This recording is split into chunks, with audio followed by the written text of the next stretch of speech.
ನಮಸ್ಕಾರ. ಜನಮತದ ವೀಕ್ಷಕರಿಗೆ ದಿವ್ಯ ಕ್ಷೇತ್ರ ದರ್ಶನಕ್ಕೆ ಸ್ವಾಗತ. ಇವತ್ತು ನಾವು ಒಂದು ಸುಂದರವಾದ ಪ್ರಕೃತಿ ರಮಣೀಯವಾಗಿರ್ತಕ್ಕಂಥ ಒಂದು ಪ್ರದೇಶದಲ್ಲಿ ನಾವಿದ್ದೇವೆ. ಬೆಂಗಳೂರಿನಿಂದ ಕೇವಲ 65 ಕಿಲೋಮೀಟರ್ ದೂರದಲ್ಲಿರ್ತಕ್ಕಂಥ ಬಸದಿ ಬೆಟ್ಟ ಅಂತ. ಬಸದಿ ಬೆಟ್ಟ ಅಂದರೆ ನಿಮಗೆ ಗೊತ್ತಾಗೋದಿಲ್ಲ. ಮಂದಾರಗಿರಿ ಅಂತ ಹೆಸರು ಹೇಳಿದ್ರೆ ಎಲ್ಲ ಕಡೆ ತಾವು ಕೇಳಿರ್ತೀರ, ನೋಡಿರ್ತೀರ. ಅತ್ಯಂತ ಸುಂದರವಾಗಿರ್ತಕ್ಕಂಥ, ಬೆಂಗಳೂರಿಗೆ ಸಮೀಪ ಇರತಕ್ಕಂಥ ಇದು ಪ್ರಮುಖ ಜೈನ ಧಾರ್ಮಿಕ ಕ್ಷೇತ್ರ. ಯಾಕೆಂದರೆ ಕರ್ನಾಟಕ ಒಂದು ರೀತಿಯ ಜೈನರ ಒಂದು ಕಾಶಿ ಅಂತ ಹೇಳೋಕ್ಕೆ ಇಷ್ಟಪಡ್ತೀನಿ. ಯಾಕೆ ಅಂತಂದರೆ ಉತ್ತರ ಭಾರತದಿಂದ ಹಲವಾರು ಜೈನ ಮುನಿಗಳು ದಕ್ಷಿಣದ ಕಡೆ ಬರ್ತಾರೆ. ಅಂಥ ಸಂದರ್ಭದಲ್ಲಿ ಕರ್ನಾಟಕ ಅವರಿಗೆ ಅತ್ಯಂತ ಉಪಯುಕ್ತವಾದಂಥ ಸುಂದರವಾದ ತಾಣವಾಗಿ ಅವರಿಗೆ ಕಾಣುತ್ತೆ.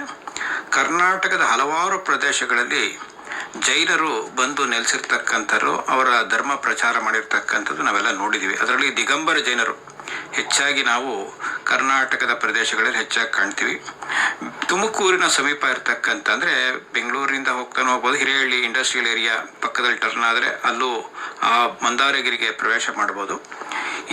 ಮತ್ತು ತುಮಕೂರು ಕಡೆಯಿಂದನೂ ಬರ್ಬೋದು. ಈ ಮಧ್ಯೆ ಬೆಂಗಳೂರು ಮತ್ತು ತುಮಕೂರು ಮಧ್ಯೆ ಇರತಕ್ಕಂಥ ಈ ಮಂದಾರಗಿರಿ ಪರ್ವತ ಜೈನರ ಪ್ರಮುಖ ಒಂದು ಧಾರ್ಮಿಕ ಕ್ಷೇತ್ರ ಹಾಗೂ ಚಾರಣಿಗರ ಅತ್ಯಂತ ನೆಚ್ಚಿನ ತಾಣವಾಗಿ ಪರಿವರ್ತನೆ ಆಗಿದೆ.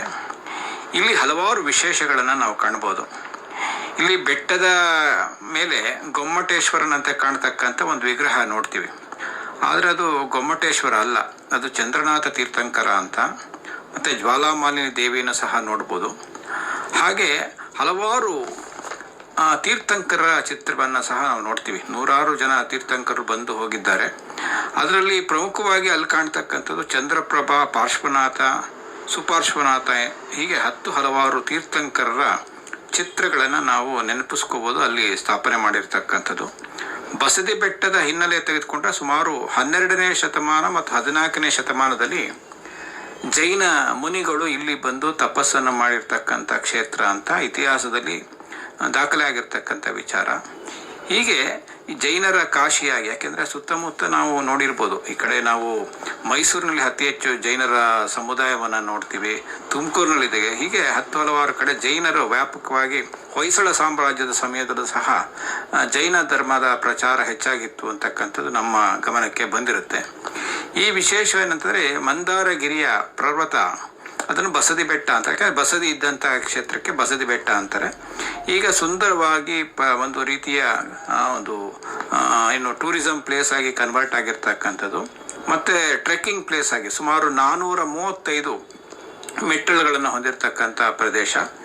ಇಲ್ಲಿಗೆ ಅಂದರೆ ಒಂದು ರೀತಿಯ ನಮ್ಮ ಸ್ವಂತ ವೆಹಿಕಲ್ ಇದ್ದರೆ ಹೋಗುವಂಥ ಸಾಧ್ಯತೆಗಳು ಹೆಚ್ಚಾಗಿ ಕಾಣುತ್ತೆ. ಮತ್ತು ಇಲ್ಲಿ ವಿಶೇಷ ಏನಪ್ಪ ಅಂತಂದರೆ 400 ಮೆಟ್ಟುಗಳನ್ನ ಹತ್ಕೊಂಡು ಹೋದಾಗ ನಮಗೆ ಒಂದು ಸುಂದರವಾದ ಅನುಭವ. ಯಾಕೆಂದರೆ ಪ್ರಕೃತಿಯ ರಮಣೀಯವಾದ ದೃಶ್ಯಗಳು ನಮಗೆ ಕಾಣುತ್ತೆ. 2 ಕೆರೆಗಳನ್ನು ನೀವು ನೋಡ್ಬೋದು. ಆ ಬೆಟ್ಟದ ತುದಿಯಲ್ಲಿ ನೋಡಿದಾಗ ನಿಮಗೆ ಮೈದಾಳ ಕೆರೆ ಮತ್ತು ಪದ್ಮಾವತಿ ಕೆರೆ ಅಂತ 2 ಕೆರೆಗಳು ಬರುತ್ತೆ.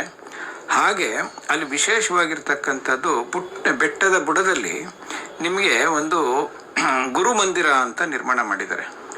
81 ಅಡಿ ಎತ್ತರದ ನವಿಲುಗರಿ ಬೀಸಣಿಗೆ ರೀತಿಯ ಆಕಾರದಲ್ಲಿ ಗುರುಮಂದಿರವನ್ನು ನಿರ್ಮಾಣ ಮಾಡಿದರೆ ಜೈನ ಮುನಿ ಆಚಾರ್ಯ ಶ್ರೀ ಶಾಂತಿಸಾಗರ ಸ್ವಾಮೀಜಿ ಅವರ ಹೆಸರಿನಲ್ಲಿ, ಅವರ ನೆನಪಿಗಾಗಿ ಈ ಗುರುಮಂದಿರವನ್ನು ನಿರ್ಮಾಣ ಮಾಡಿರ್ತಕ್ಕಂಥದ್ದು ನೋಡಿದ್ದೇವೆ. ಹೀಗೆ ಹಲವಾರು ವಿಶೇಷಗಳ ಒಂದು ಒಳಲಲ್ಲಿ ಹೊಂದಿರತಕ್ಕಂಥ ಈ ಪ್ರಕೃತಿಯ ರಮಣೀಯ ಕ್ಷೇತ್ರ ಮಂದಾರಗಿರಿ ಅಥವಾ ಬಸದಿ ಬೆಟ್ಟ ಅಂತ ಹೇಳಿದ್ರೆ ಸೂಕ್ತ. ಇಂಥ ಒಂದು ಕ್ಷೇತ್ರ ನಮ್ಮ ಬೆಂಗಳೂರ ಸಮೀಪ ಇರತಕ್ಕಂಥದ್ದು ನಮ್ಮೆಲ್ಲರ ಸುದೈವ. ಈ ಒಂದು ಕ್ಷೇತ್ರಕ್ಕೆ ಎಲ್ಲರೂ ಬಂದು ಆ ಜೈನ ಸಂಸ್ಕೃತಿಯನ್ನು ತಿಳಿಯೋಣ, ಹಾಗೆ ಪ್ರಕೃತಿಯ ಸೊಬಗನ್ನು ಸವಿಯೋಣ ಅಂತ ಹೇಳ್ತಾ ಈ ಒಂದು ಕ್ಷೇತ್ರದ ದರ್ಶನವನ್ನು ನೋಡಿ ಪುನೀತರಾಗಿ ನೀವು ಸಹ ಈ ಕ್ಷೇತ್ರಕ್ಕೆ ಬಂದು ಈ ಮಂದಾರಗಿರಿಯ ಒಂದು ರಮಣೀಯತೆಯ ಅನುಭವವನ್ನು ಪಡಿಬೇಕು ಅಂತ ನಮ್ಮ ಜನಮತದ ವೀಕ್ಷಕರಿಗೆ ಈ ಮೂಲಕ ಮನವಿ ಮಾಡ್ತೀನಿ. ನಮಸ್ಕಾರ.